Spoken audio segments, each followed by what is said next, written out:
Bismillahirrahmanirrahim. Qala al-musannifu rahimahullahu ta'ala wa nafa'ana bihi wa bi'ulumihi fid dharaini amin. Syurutu ijza'il hajari fil istinja'i. Syurutu utawi pira-pira syarat ijza'il hajari kawilang cukup watu fil istinja ing dalam istinja. Iku sama niatun ana 8. Suwiji ayyakuna bisala sati ahjarin. Ing yen to ana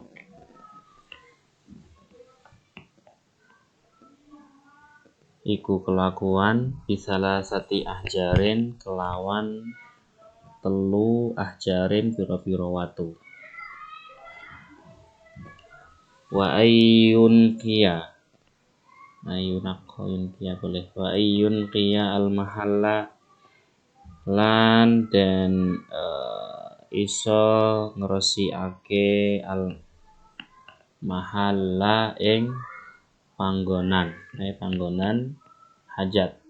Wa alla yajifa lan ora garing an najasu apa najis. Wala yantaqila lan ora pindah apa najis. Wala yatra'a alaihi akharu lan ora anyar teko alaihi ing atase najis akharu apa najis liyane. Wala yujawiza lan ora ngliwati apa najis safhatahu ing safhae mustanji wa hasyafatahu lan hasyafae wong al mustanji. Wala yusibahu ma'un lan ora ngenani ing najis ma'un apa banyu. Wa antakuna lan ana lan ingin to ana apa pira-pira alah jaru pira-pira watu tahiratan iku suci. Bab berikutnya adalah syarat-syarat tentang istinja. Jadi istinja ini memang diperbolehkan. Jadi ketika kita buang air kecil ataupun buang air besar, ini kita diperbolehkan membersihkannya menggunakan batu, ya. Nanti akan kita bahas lebih lanjut lagi. Sekarang kita baca terjemahnya terlebih dahulu, ya. Namun untuk beristinja menggunakan batu atau sesuatu yang lainnya ini ada beberapa syarat. Di sini disebutkan ada 8 syarat. Syarat yang pertama ayyakuna bi salasati ahjarin, yaitu harus menggunakan minimal 3 batu. Yang kedua wa ayyun qiyal mahalla. Wa ayyun qiyal mahalla ini batu ini harus bisa membersihkan tempat keluarnya najis, tempat yang terkena najis. Wa alla yajifan najasu, najisnya tidak sampai kering. Wala yantakila dan tidak berpindah tempat najisnya.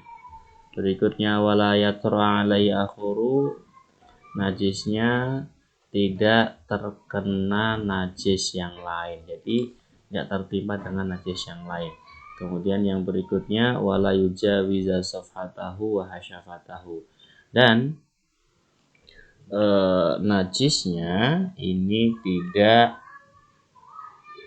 melewati batas safhah dan hasyafah. Safhah itu tempat keluarnya ketika kita buang air besar, ya. Kemudian hasyafah ini ketika kita buang air kecil, itu hasyafah. Jadi tidak melewati batas-batas tersebut. Berikutnya wala yusibahu ma'un, najisnya tidak terkena air. Wa antakunal ahjaru tahiratan, yang terakhir syaratnya adalah batu-batunya harus suci. Nah, di sini merupakan syarat-syarat di mana kita diperbolehkannya menggunakan istinja atau menggunakan batu untuk membersihkan setelah kita buang air kecil maupun buang air besar. Jadi ini diperbolehkan sekalipun adanya air, kita boleh beristinja dengan batu. Nah, ini dari 8 syarat ini mungkin akan saya bagi menjadi beberapa poin saja supaya mudah nantinya. Yang pertama, syaratnya yaitu dengan berkaitan dengan alat. Jadi alat yang digunakan untuk beristinja. Syarat yang pertama adalah sesuatunya itu harus padat. Harus padat. Berikutnya sesuatu yang suci, jadi alatnya harus suci. Jadi nggak boleh kita menggunakan misalkan barang ini udah padat tapi dia nggak suci. Contohnya seperti kotoran sapi yang udah mengering. Nah, ini kan tidak, sekalipun dia padat tapi tidak suci. Berikutnya sesuatu yang kering. Jadi alat yang kita pakai untuk beristinja ini harus kering. Boleh menggunakan tisu yang kering, ini nggak masalah. Berikutnya sesuatu yang bisa mengangkat. Jadi selain itu benda yang padat, suci, kering, kemudian alatnya itu bisa mengangkat kotoran. Contoh misalkan kelereng. Nah, kelereng ini nggak bisa mengangkat najis yang kita keluarkan di tempat ketika buang air, ya, ini nggak bisa mengangkat najisnya. Ini kelereng karena dia halus. Jadi harus sesuatu yang bisa mengangkat. Bisa tanah liat yang sudah mengering, ya, kalau bahasa Jawa brogalan. Itu dengan batu-batu, dengan daun yang kering, kemudian dengan tisu. Nah, ini bisa mengangkat najis yang ada. Berikutnya sesuatunya ini alatnya tidak sesuatu yang terhormat. Sesuatu yang terhormat ini misalkan makanan, ya, roti, ini kan sesuatu yang dimuliakan, ya. Jadi nggak boleh kita pakai untuk istinja.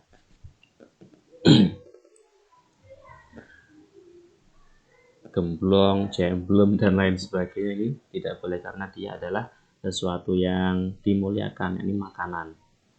Tidak boleh dengan batu, dengan kayu, dan lain sebagainya. Yang terpenting dengan syarat yang sudah disebutkan tadi. Sesuatunya padat, kemudian sesuatunya suci, sesuatunya kering, berikutnya sesuatu itu bisa mengangkat najis, dan yang terakhir sesuatu yang tidak terhormat atau enggak dimuliakan. Ini syarat daripada alatnya. Itu.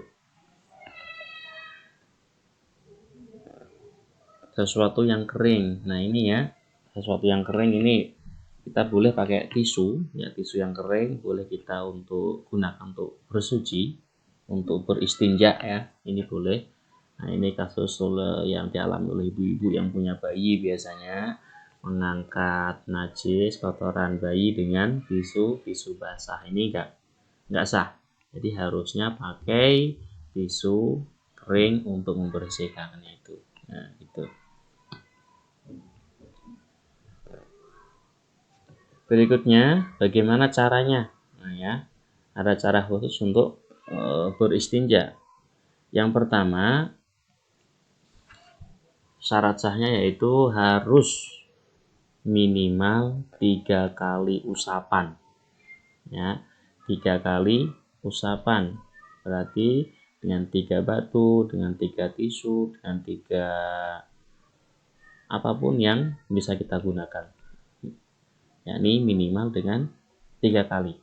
Kalau misal ketika kali belum cukup, belum bersih, boleh ditambahkan sampai 4 kali, kemudian diganjil sampai 5 kali, dan seterusnya.